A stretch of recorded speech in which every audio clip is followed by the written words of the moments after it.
Step into the unknown with us. Here at Paranormal M, we bring you stories that'll leave you questioning the very fabric of reality. Don't forget to subscribe and turn on notifications to stay up to date with our latest mind-bending tales. We hope you have a thought-provoking time listening. Did I see a shadow person? Anyway, so I'm asleep on the couch sometimes. At least last night, in fact. But I woke up this morning before the sun. In the house at night, we'll leave the stove light on for a nightlight of sorts. That's about the only thing on, usually. As was the case last night. So the couch's back is towards the kitchen doorway, and the stove light shines from one end of the kitchen to the wall that you can see through the doorway from the couch and living room. Hope that makes sense. So I woke up and raised my head up, looking around to stand up, as always, and I glanced toward the kitchen doorway, and of course, see the kitchen wall that was always dimly lit by the stove light. For that brief moment, maybe 3 seconds, I saw what looked like the silhouette or shadow of a human-shaped being in what I would call a brisk walk toward the living room doorway. It disappeared as it got close to the living room. I'm 6'2", and I'd wager based on the shadow, it was maybe a half-foot shorter than me. It was skinny and kinda soft-edged. It was bizarre because when you see a shadow like that, you expect there to be a person to the side of it casting the shadow. So that's what ran through my mind at first. Where the shit is this person? So I think this has to be my mind and eyes messing with me. I walk into the kitchen, and of course, nothing is there. No one, nothing. My cat does walk in from the laundry room right after he hears me enter the kitchen. But kitters, that's how he wrote it. But kitters don't make human shadows that walk briskly and disappear, especially when they're in the other room. It bothers me for a bit, but I have to get ready for work and I don't have time to think about it too much. But the shadow people thing popped in my head. My knee-jerk, though, is that my eyes just messed with me since I had just woken up. Yet I'm still slightly unsure and kind of bothered. Too much science has yet to discover.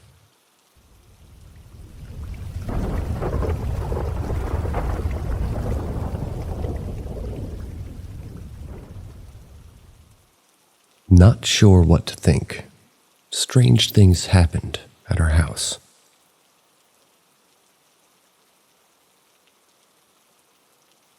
So we've lived in this house, built in the 1950s or so, in a small Kansas town for the last 3 or 4 years.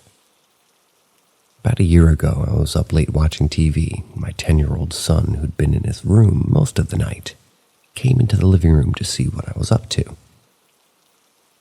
I was watching some YouTube channel that made fun of old B movies. I believe it was some terrible horror movie that they were talking about. They had shown an image of something. Wish I could remember what it was, but the preceding discussion kind of pulled my attention, and my son said, "Hey Dad, that kind of looks like what I saw in my room a couple of years ago." Of course, I was a bit surprised, and my interest was piqued. I sat up in my recliner and asked what he was talking about. Before I go on, I want to clarify that my kid isn't the most imaginative. Everything I say here will be justifiably taken with some skepticism. But I swear on everything holy that everything I'm saying both about the people and the story are true to my knowledge. Anyway, he hasn't ever made up fantastic stories to tell us. We don't talk about the paranormal in a serious way. Just the basic stuff. You know, the kind of stuff you do during Halloween and when we see a spooky film. I don't tell him it's real, And don't put things in his head either. In fact, I tell him it's fake if it's clearly fake, and kind of drill it in him to always try to solve mysteries.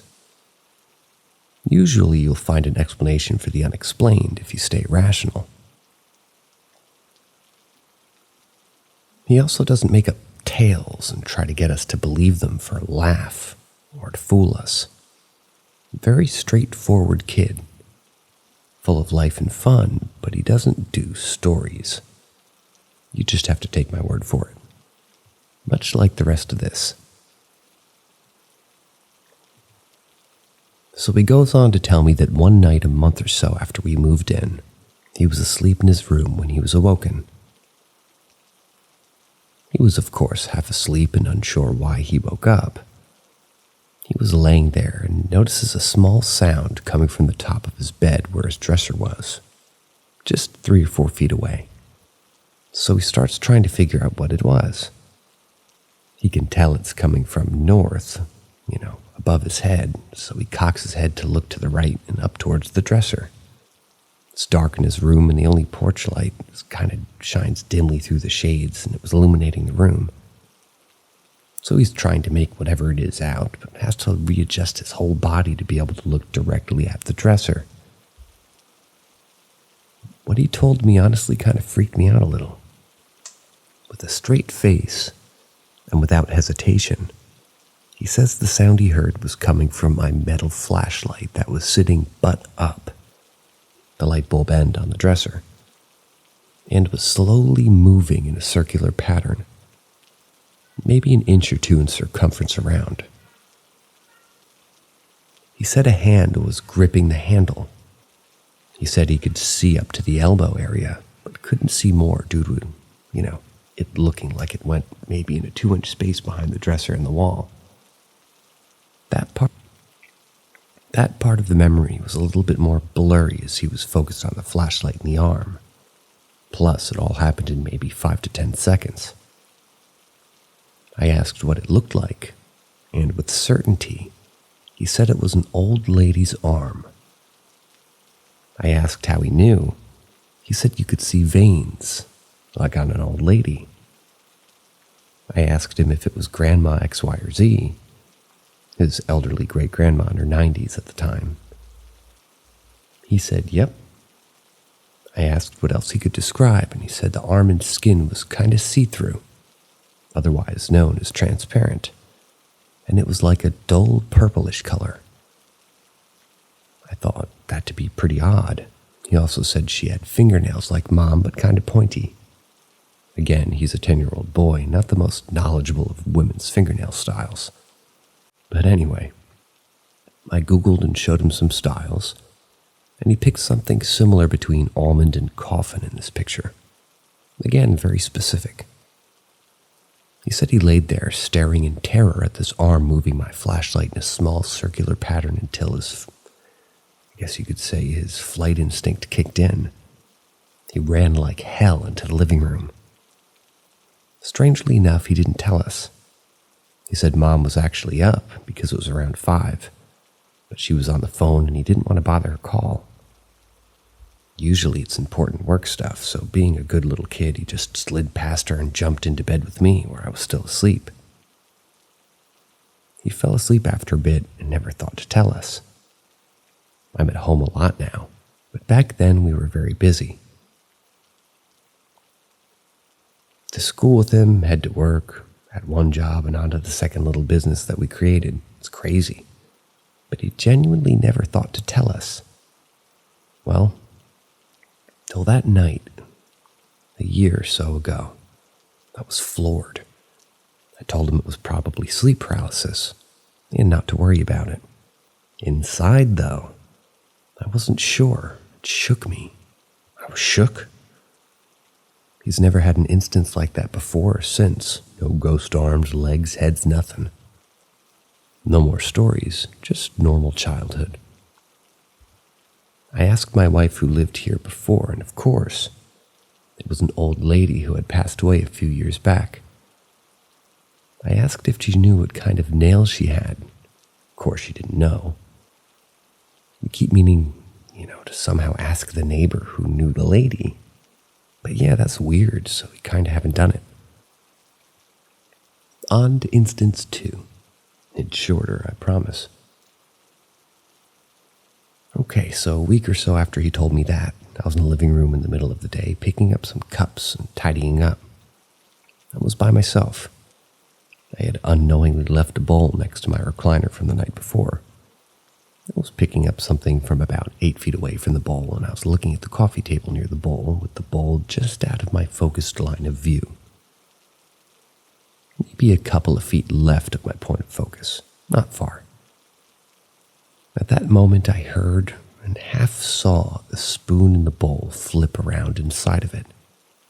I heard the ting, ting, ting, and caught the glistening of the spoon reflecting light with my eye. I then stared at the bowl and tried to make sense of what happened. Nothing was near the bowl. Nothing near it moved. I looked all around it for something to have rolled into it or hit it somehow to get the spoon to flip around like it did, but nothing. I was at a loss. I did not and still do not know how to file that into my head. Now we skip ahead to last night, and the reason that I'm sharing here. You can't go to a team of scientists with shit like this, so I come here. I don't know what else to do with it. So yesterday I shared a video to the ghost subreddit. The story was that I was sitting in my easy chair, surprise, surprise, in the living room last night and had heard a truck near the house kind of revving a little bit. It stayed nearby a little long for me, so I decided to check our security cams to see what I could see. I find my one cam on the side of the house. I can hear it the best there. So I go live view and just kind of watch and listen on my phone, trying to make anything out. The truck sounded stationary, so I was thinking it was just a neighbor. Turned out it was. And I was about to close the camera when I see before my eyes on the screen a black semi-transparent blob smoothly slide across the image to what would be directly into my house. I was kind of taken back, as I had seen bugs on my cam screens before, and you can usually make out that it's a bug in one way or another. But this looked different. I hit the save video button so I could take a look again. I watched it half a dozen times and could not really convince myself that it was some super bug in the lens, maybe a super small bug. These are what they call blink cams. They have pretty small camera lenses, about the size of a dime. Of course, there are probably thousands of bugs that are also super small too, so. But then I checked the outside temperature, 27 degrees Fahrenheit. Pretty cold for bugs. I go outside to check and see if there's any other bugs or anything on or near the cam. I find not a single thing on it. I see no bugs on the walls near it, around the porch light, or anywhere outside. I can't be sure, and I know there are people on the subreddit that see all kinds of stuff posted that are pretty benign. So I share. I get a few it's a bug, but this helps ease my curiosity some.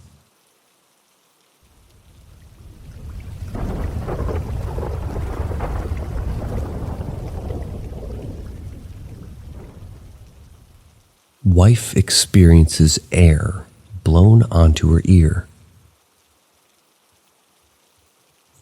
I've had some weird stuff happen in the house, but it's hit or miss. We go months without anything, then usually get a few things in a row. Anyway, my wife had come home and I was in bed. She woke me up and was standing at the foot of the bed talking as I tried to stay awake. I doze off and she yells, "Slug! I need you to wake up for a minute and be wide awake," with fear in her voice. She says that she was standing there and had started checking her texts when a very definite and direct burst of wind, as if someone blew at her, hit her ear. Just her ear, as if it was directed at it. blew her hair near around her ear as well. Made the huff sound. She initially assumed someone had snuck up behind her and blew at her ear, but then got scared when she realized it was just us. I'm quite obviously in bed. I could tell it scared and startled her. I assured her everything was fine and began looking for explanations. I found a total of 0 explanations. I told her no harm, no foul, tried to laugh it off. No fans, no AC vent on that side of the room, no windows open. Just her standing in the same place for a minute and focusing on her phone when a very human mouth-like puff of air on her left ear occurred. That's it. Nothing else happened. I'm alone in the living room a few hours later, 4 a.m., and not a single weird thing has happened. That's usually how it goes.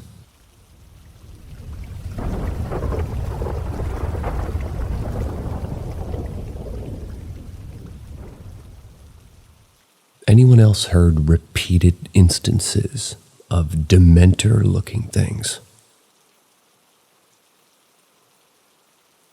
So I mow cemeteries. Funny, right? And they're rather large, so I have lots of time I can listen to stuff. I listen to books and songs and often stuff like Jim Harold's Campfire. He's my boy. Well, I don't know him, but to me, he's one of the OG in the supernatural podcasts. Today I was one episode back from his latest, and there was a woman who was asleep. Woke up and rolled over to look at her hubby who was sleeping, and standing over him was a figure of a humanoid-type being with a kind of floaty, wispy cloak or something. She mentioned the closest thing most people know would be Harry Potter Dementors. She said it was kind of transparent, but she could make it out well enough. Creepy. But it connected a dot to my memory. After logging hundreds, if not thousands of hours of true scary story podcasts, I remember another case of a person who saw a Dementor-type creature. If I remember right, he was out with friends one night walking down the street when they noticed something floating down the streets up in the air. They couldn't make it out at first, but as they got closer, he said to his terror, it was a thing with a hooded-type cloak with a floaty, wispy fray to it. They tried to catch up to it, but it literally flew off and they lost it. He mentioned the Dementor similarities as well. Now, being rational, perhaps they're both lying. Or one is and the other imagined a Dementor-ish creature being influenced by the films. Or maybe it is really a thing, like the infamous Hat Man.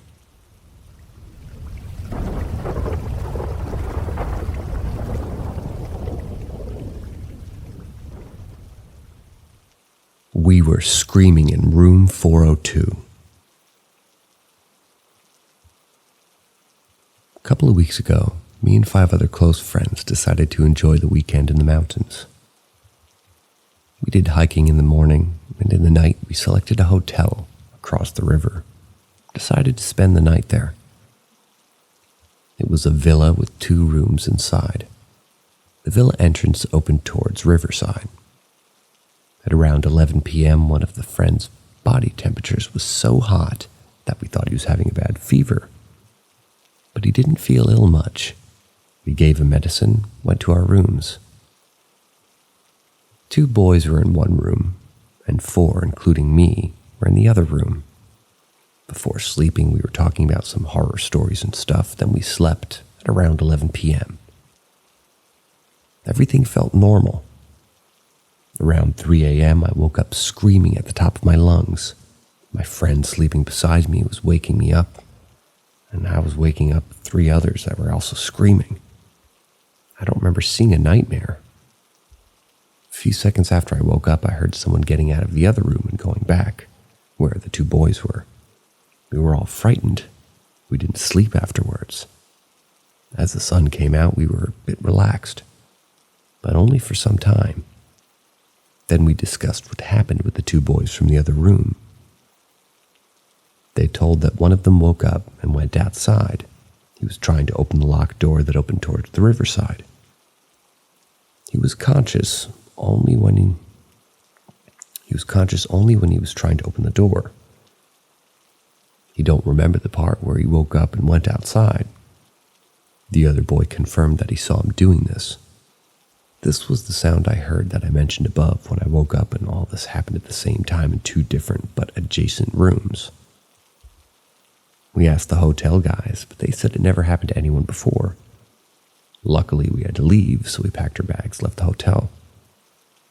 I also have some random screenshots and videos that were taken automatically in my locked phone when we were hiking in the morning. The phone was in my pocket.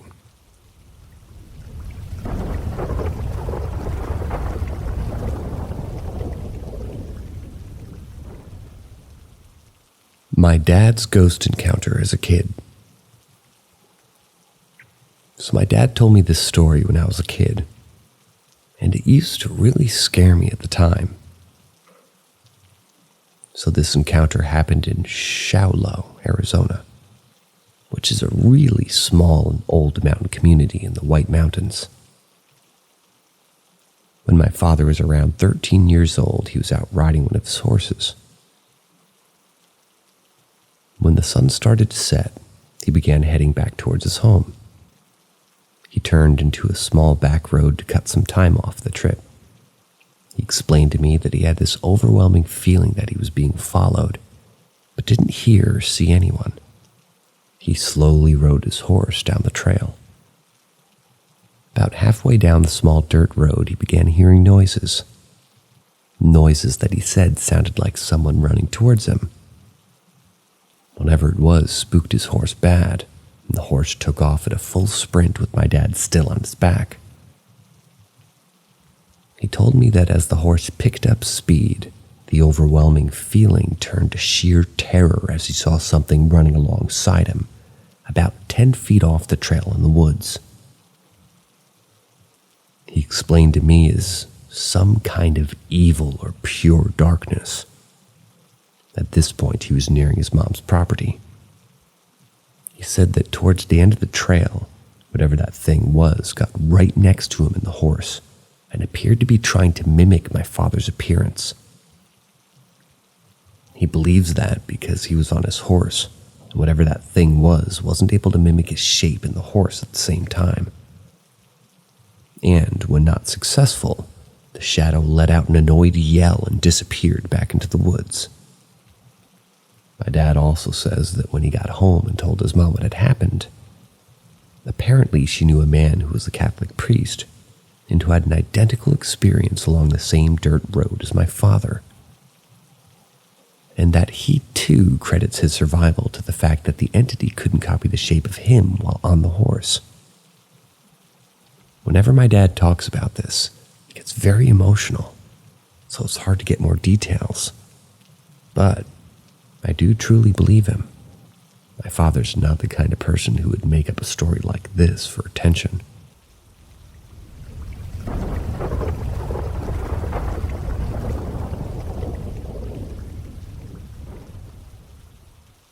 My dad's ghost encounters as a kid, Part 2. Wow, never thought that this would blow up the way it did, but you guys asked for it, so as promised, here's another one of my father's ghost stories from living in Showlow.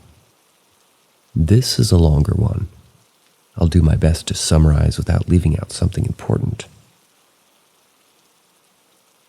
So my dad's mom was a real hippie, used to share her property with people.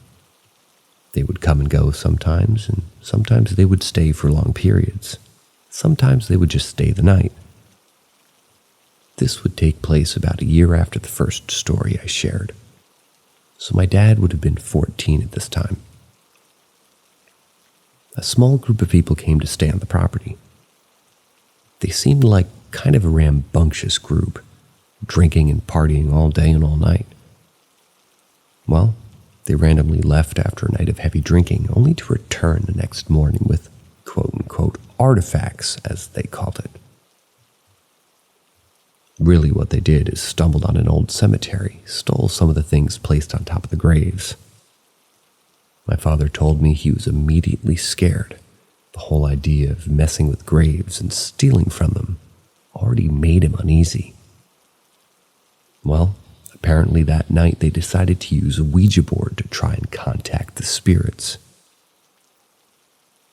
My dad, angered and annoyed by this, decided to go inside, go to bed. He said right around 2 a.m. he heard a person scream bloody murder. I went out to the living room, but was afraid to go outside. He turned away from the front door and through a window in the living room saw 2 red eyes staring in at him. Mind you, this window's opening is about 10 feet from the ground. There were no barrels or hay bales up against the wall on the other side. My dad told me when he woke up the next morning that people had left without a trace. The only thing left there was campfire smoldering out. Fast forward a few weeks, and the whole family began to experience paranormal happenings. And yeah, my grandma's also confirmed this story. So, apparently one night my dad woke up to get some water, and as he's walking down the hallway, the pictures on the wall were twisting and distorting.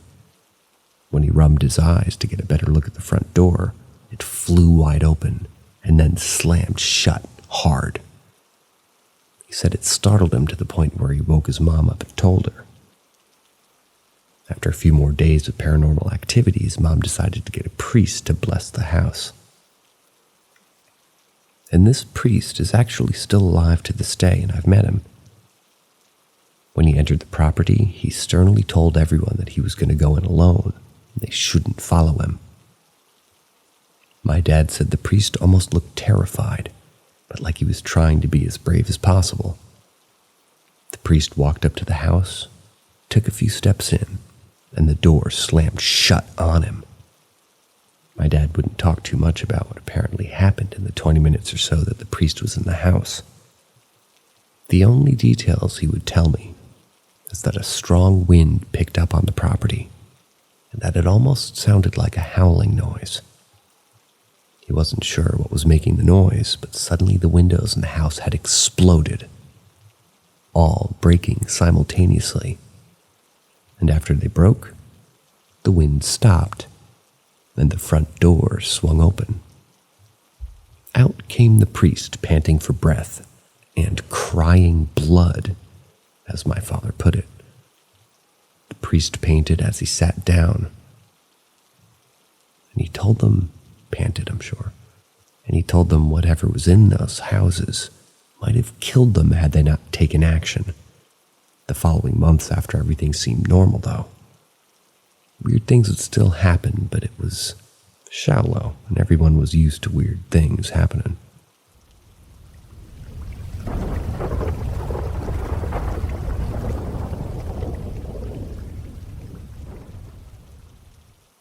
My workplace is super haunted. So I've been working at this restaurant for about a year. Things have been strange since day one.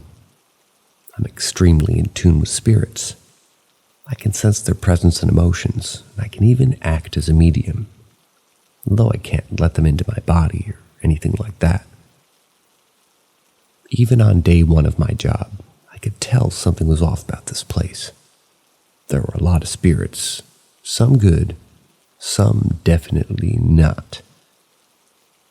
We have a shadow man and a poltergeist, and many others. I've seen managers that don't exist according to the other managers, customers who disappear if you look directly at them. There's some sort of dark entity that appears in the corner booth when the lights go out, as well as do many others. I'm going to have a lot of stories to tell, but the first one I'll mention is one that happened a few months ago. I was closing up and my manager getting sick of how slow I was. Just turned a few of the lights off, including the one in the corner booth.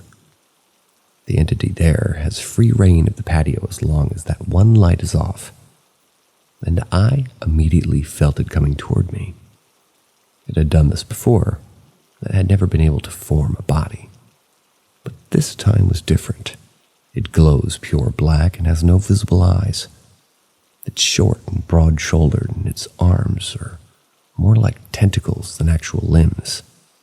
It gets near me, which is when I actually see it. Reaches out for me and I jump away and it vanishes. Scary as hell.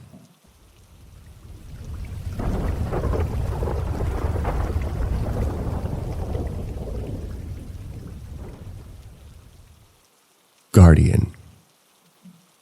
As some of you know by now, I am an in-tune. Some of you will also know about Bob. The, for lack of better term, demonic entity in the corner of my restaurant. Quick update on him. He's trying to leave the booth while the light is on. So that's so much fun already. What none of you know is that there's a spirit in the restaurant so powerful that her presence encompasses the entire room. About the size of one of those small one-room studio apartments with a toilet and shower right next to the stove and refrigerator. I call her the Guardian because of how she feels and acts. She is suspicious of every man that even goes near the woman's bathroom. When I first started, I couldn't get near the bathroom without feeling a rage so terrible that I was too afraid to go in and clean. She's opened and closed stall doors, and a few customers have reported seeing a bloody and burned woman in the mirror. Until they look directly at her. Then, gone. She's always seen staring at the door of the room. I've never seen her, and she's grown accustomed enough to me to allow me in to clean, so long as I'm the only person in there, and I prop the door open. I only hope that by the day a coworker closes the door, she trusts me enough, or else, well, may God have mercy on my soul, because she is powerful enough for harmful physical contact, you could say.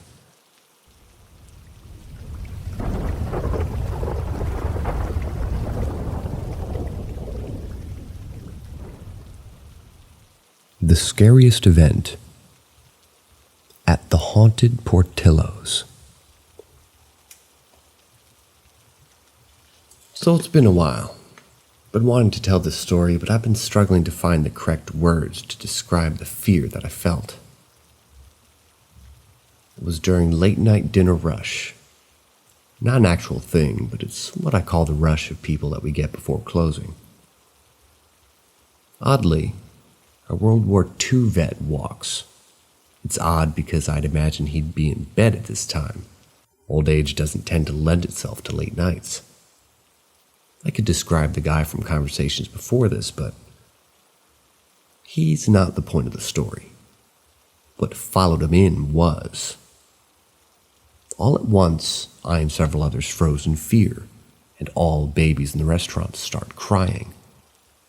I don't know how to describe this thing. Its presence chilled me to my core. Every breath was forced, as was every movement. It was terrifying, powerful, and darker than anything I'd ever felt, but lighter than anything else too. Its existence was a horrible paradox. It, however, felt indifferent, like it had a job to do that it didn't really care for one way or another. I've only one single idea as to what I felt on that day. My theory is aided in the fact that it followed the 90-something veteran out of the restaurant as well, and I haven't seen him since. I think what came in that day was death. Or, if there are more than one Reaper, perhaps.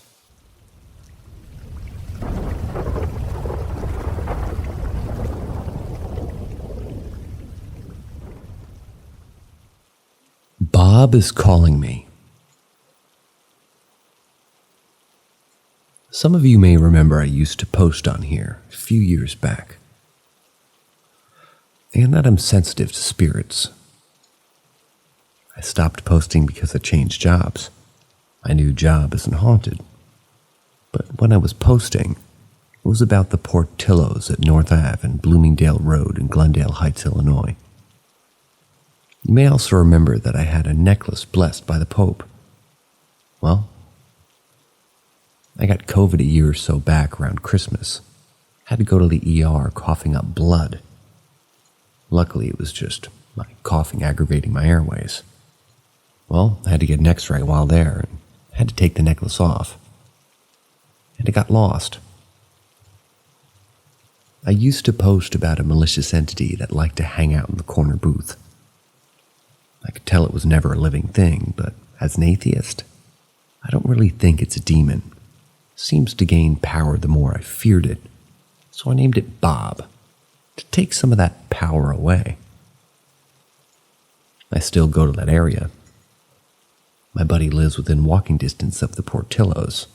I go to his house every Friday for D&D. Recently, that being since I lost my necklace, I felt drawn to the Portillos when I'm over there. At first, it was just a random craving for their food, so I went through the drive-thru once or twice. However, every time it's a stronger call, and every time I think more and more about going in to get food. Now it's this idea of having my D&D group meet at Portillo's Friday for game, despite the fact that I know how dangerous Bob can be around midnight. I think he might have sensed my lack of protection and is now trying to drag me back there somehow.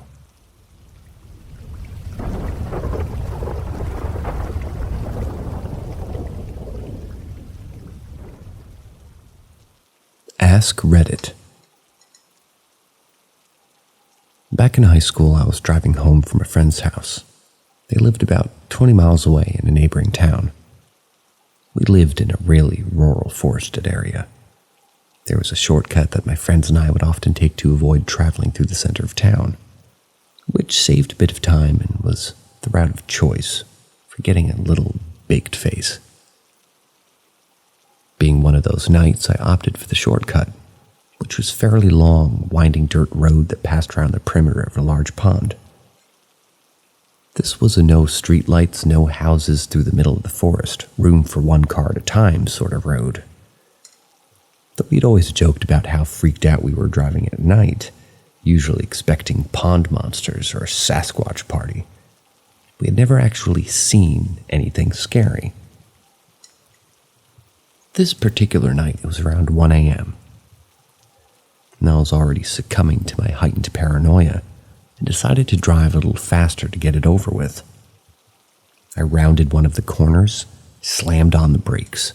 About 100 feet ahead of me was what looked like an old woman wearing a shawl and a long coat, her back to me, walking slowly, slouched over, and carrying 2 black trash bags.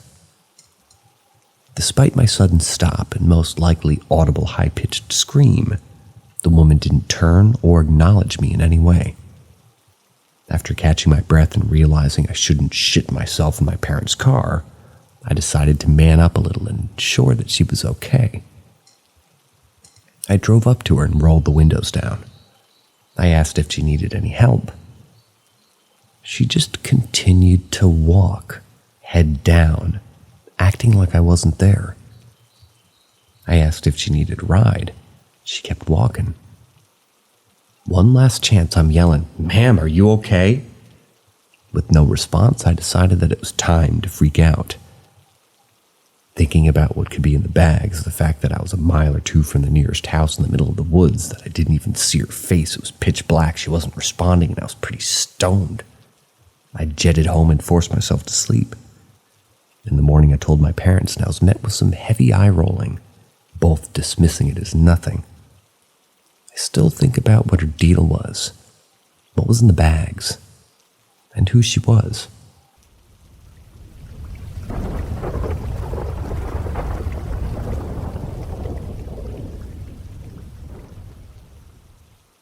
Ask Reddit. I was very closeted when I was younger, and I struggled a lot with homophobia.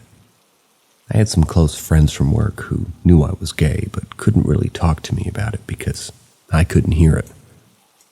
I used to drink a lot to make my reality more bearable. That didn't help matters, as I'd just end up being miserable and acting weird to the people around me.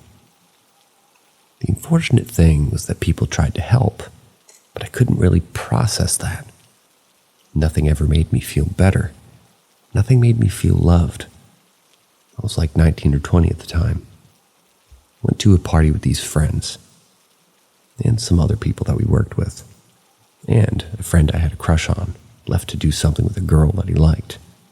I was drunk and miserable and feeling lost, and a man walked up to me and started talking to me. I had never seen him before, but he knew me, like knew me. He outlined exactly what was happening. Told me I didn't need to stress what was happening now. He waved at the people and told me that they don't understand. But someday they will. He reassured me everything would be fine. I would find happiness and love.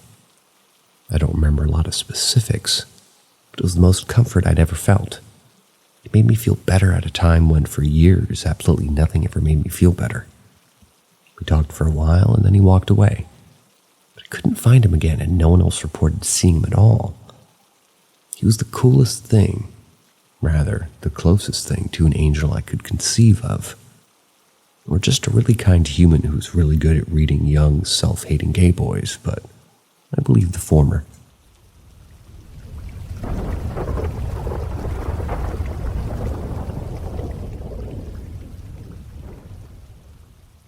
Old man face in my ceiling.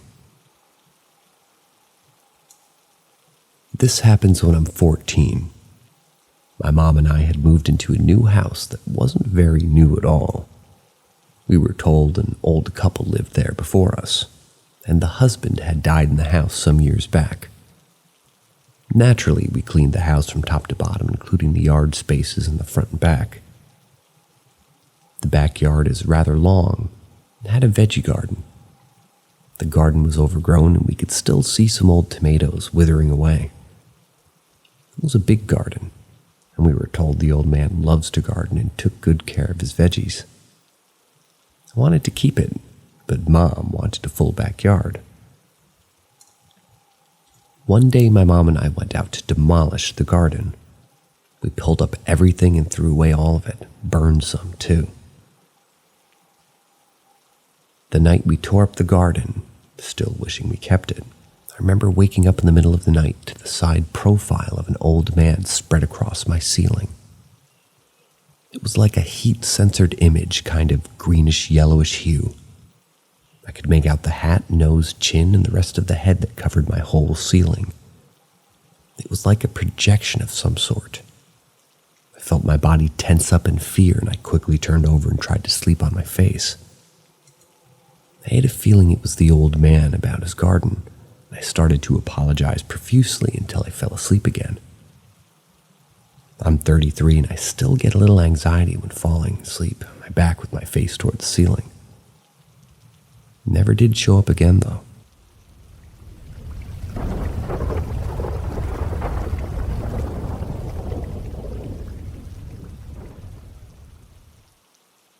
I think something has reached out to me. I've been an avid enjoyer of the paranormal since 6th grade, and I've always had some sort of connection to it. My grandmother claims to be able to see the dead quite clearly, and has told me on countless occasions things that she had seen. She also has told me about how in my childhood I claimed to see the ghost of a girl named Sally. You could write this off as a kid's wild imagination if you were, if it were just for the vivid detail to which I described the deaths of her and her family. My grandmother, though, this was fine till one day when she left me and my baby sister in the bathtub alone for just a moment. My sister, of course, in a bath chair so she couldn't get hurt. When she came back to us, both screaming, I was apparently pushing me and my sister away from the faucet because it was pouring scorching water. When my grandmother asked what happened, I told her Sally had done it. It was then that she told me I had to end my friendship with Sally, and I had to be clear and cut throat with her. I have no memory of this, but I can distinctly remember a black figure with red eyes I used to see in her room. Now that you understand a little bit about how sensitive my family is to stuff, I need help deciphering some things. Recently, in fact, just 9 hours before this post, The Boys, a YouTube group I enjoy posting a video on, they were posted a video on The Conjuring house. I absolutely love The Conjuring. It's a comfort movie of mine, and I love to watch whenever I can. However, I also have incredibly bad bipolar and go through bouts of extreme paranoia and can't always watch. I went through a bout last month and assumed I was fine to watch this video, and I was so excited to get to watch my favorite group explore a house. And I too wanted to explore it one day. I'm not so sure I should anymore, since watching the video my paranoias come back tenfold. Every time I close my eyes, I see faces and scenes of terrifying things. I have to keep the light on or else I see faces in the dark. Could have sworn I felt things grab at my skin, and I'm absolutely terrified even of just writing this. I have to know if this is just my paranoia, or is it possible for things to reach out through footage? If so, when will it end?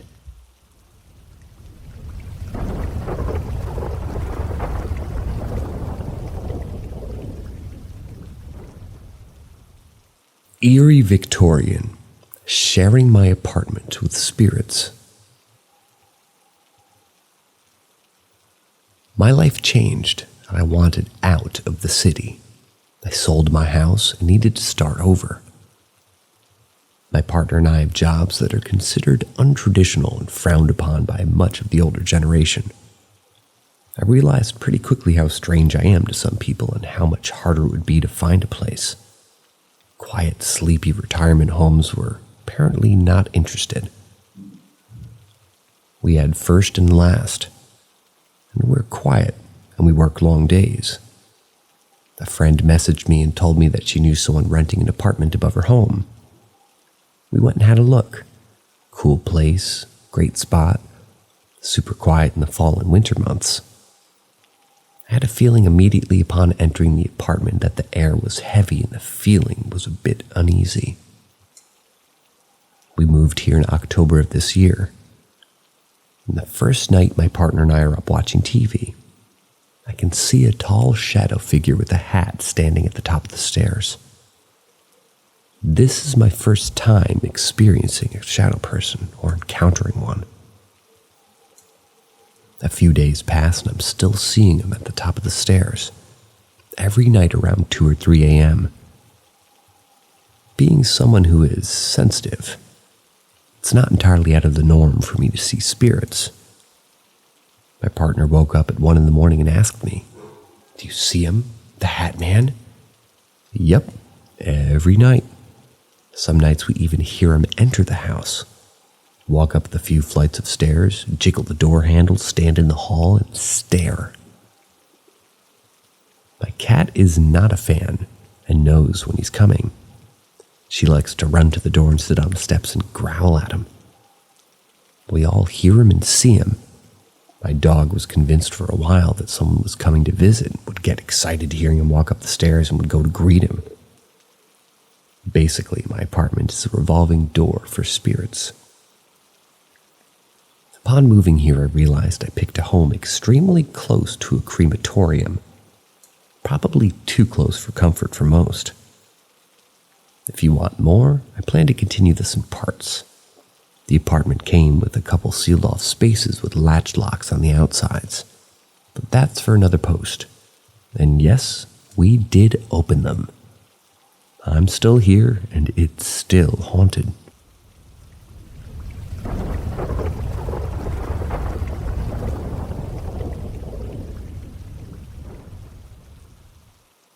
Eerie Victorian. Can you see me? Misery loves company. Before I talked about the Hat Man, this one, in my opinion, was the most disturbing spirit in my home. Occasionally, I would hear what sounded like a woman singing or crying. I've only seen her once. My partner has seen her a few times. The woman wasn't the problem. It was her husband or an ex. We gathered that she did not like him. They would sometimes appear together, her standing behind him. Unfortunately, I regularly seen or heard him. He's in his late 50s, early 60s, bald, dirty white shirt, suspenders, and jeans. My cat was completely terrified of him. I would hear the pantry door open and my cat would run to me with all of her fur standing on end. She would sit in the kitchen at night and growl. I would go in there usually to find nothing at all. But one night the pantry door opened. All the cabinet doors opened and the light turned on. I can see all this from my room in the hallway.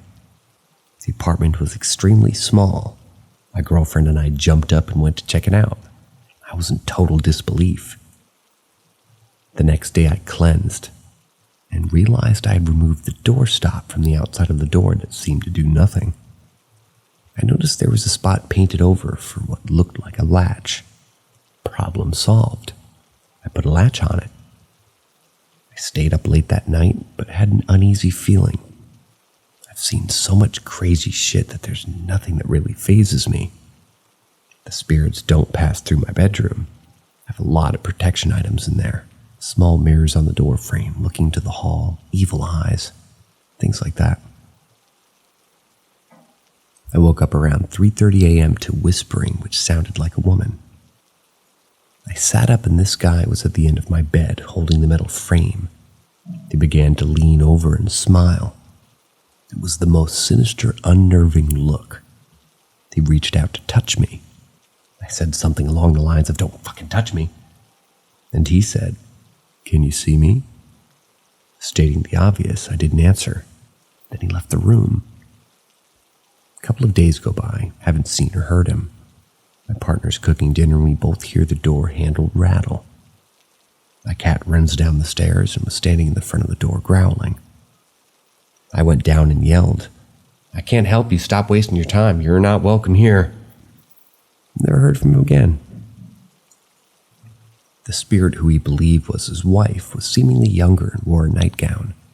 She stuck around. I would hear her gasp when I dropped something or opened the bathroom door as if she was always on edge. The cat voted, and she stayed. My cat would circle and purr as if someone was petting her. I no longer live there, and I'm happy about that. Right before I moved there, I was some sort of contractor doing work in the bathroom. This is the main reason we left. Horrible landlord. I was loading some stuff into my car and the contractor comes down and tells me it's been hard for her to be in that house. Her mind has been cloudy. Her life's gone downhill. She's made mistakes that she's never made doing a reno, and that she's exhausted. She said she wants to leave, and the dreads just coming here in general. Turns out she mentioned something to the landlady and asked her if it was haunted. She told her she doesn't believe in that. When she came up to check out the work being done, she was picking up some crystals and protective things I had on the counter to pack. Excuse me, I'm starving. I guess she laughed and said, "What is all this shit? Maybe it's just our apartment, or maybe she's deeply in denial. But I do wonder why she's so miserable and unhappy. Maybe she's like that or it's gotten to her too." We moved in at roughly the same time, and now all of that shit she referred to in my apartment is gone. She ran out of money, her rich parents stopped helping her, she needs to sell. Now it's an Airbnb, just like the most of them.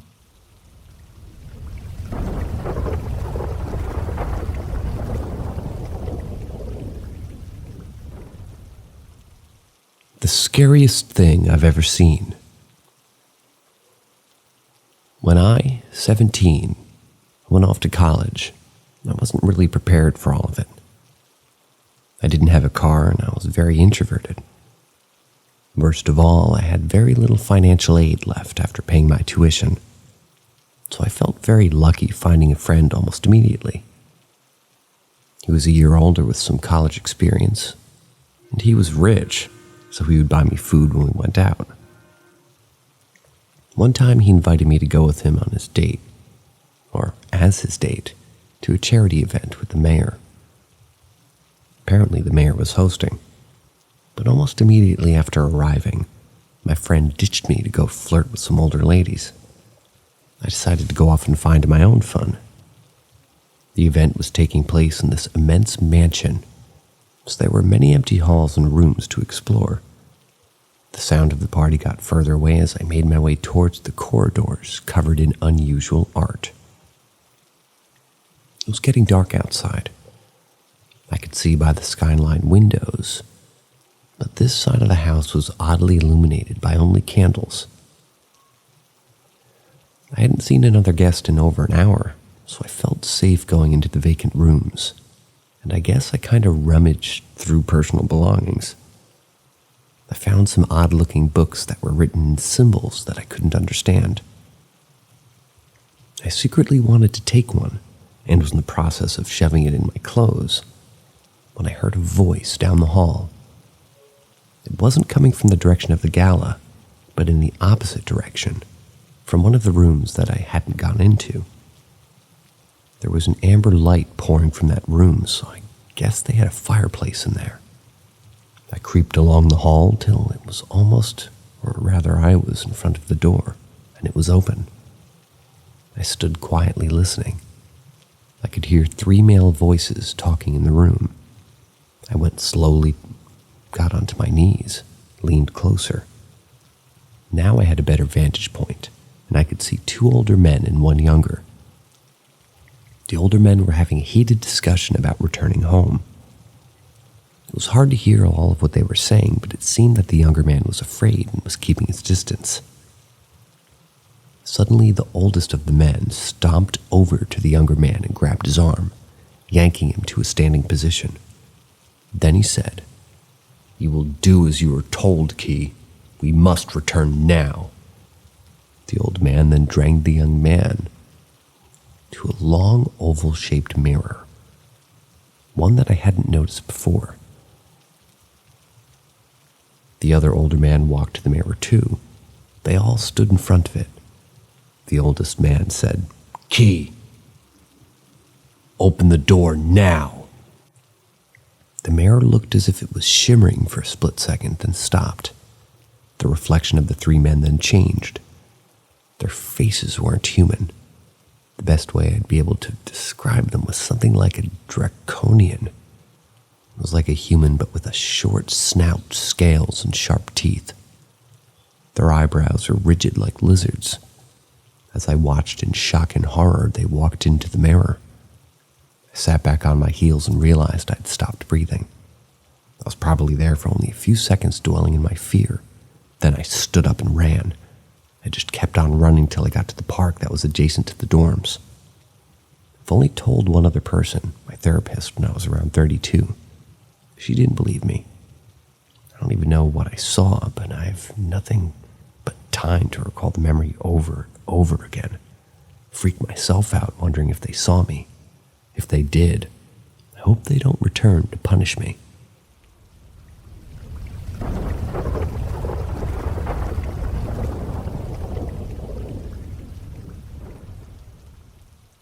The Kehoe House Investigation in Savannah, Georgia.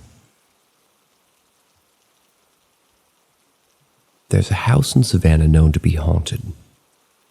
They have a really awesome atmosphere, like free wine and cheese for guests, and a piano anyone can play. Beside the point, there's a top floor of the house no one is allowed to go in because of one of the owners hanging themselves from one of the rafters. Long story short, me and my camera guy and the tour guide and his girlfriend were all just sitting telling stories and talking.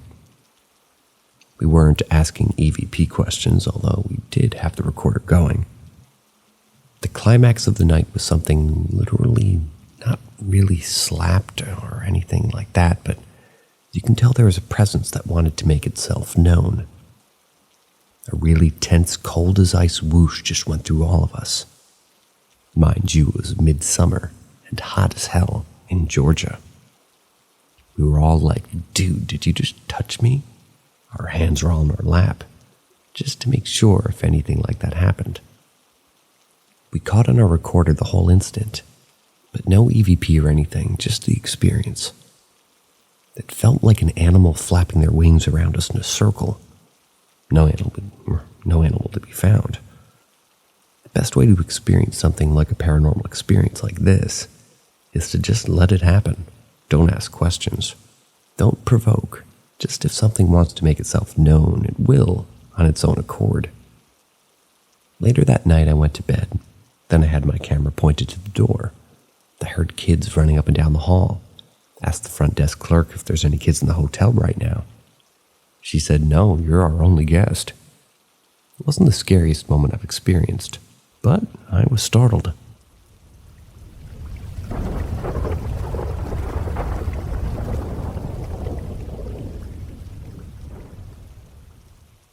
Synergistic sighting. I go to locations quite a bit, and I'm the guy that doesn't use protections or metals or sage or anything to protect myself from seeing the paranormal in my everyday life, and I accept that. I go to a lot of locations around the country, and have experienced some of the best forms of haunting anyone can see. My experience last night was different. I'm in a place that's not haunted, and I built my bare hands back in 2006 or 2007. A girl I've been seeing for 7 months, and my birthday's tomorrow, started seeing a shadowy blob of a woman with a bun tied up like a popular 1800s style. She was scared. I wasn't. This was the first time somebody else has seen the same things I see on a daily basis while sleeping. But we both saw this female apparition from the 1800s. The apparition knew me, but was petting my girlfriend like everything was okay. She was still scared. I'm just telling my story because this is something that's never happened to me with somebody else at the same time. That was a paranormal event. Just randomly at my own home. We weren't scared or anything, more inquisitive to the apparition. I tried to get answers, but everything the apparition was saying sounded like she was Charlie Brown's teacher, Kenny from South Park. Like you can understand what they're saying, but it's muffled. Anyone out there hearing this right now, if they know what happened, because I'm just used to experiencing hitchhikers from location I've been to by myself, but now there's someone with me. They get it, but like us two together, we're beacons. This was something connected to me somehow, but was wondering who I was with. And they accepted it after I protected her. Confusing, sir. But that's the end of tonight's stories. Hope to see you tomorrow night. See ya.